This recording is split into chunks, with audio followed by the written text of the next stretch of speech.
how to change the network card to Virtio, InterPro, or Realtek in SolusVM. Log into your SolusVM control panel. If you have multiple VPS, click to select the VPS whose network card you wish to change. Scroll down. Here is a drop-down list of the network cards. Click to open the drop-down list and then select the desired card.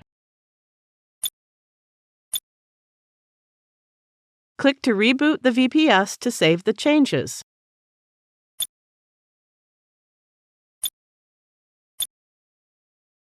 That's it. Now you know how to change the network card. Thank you for watching.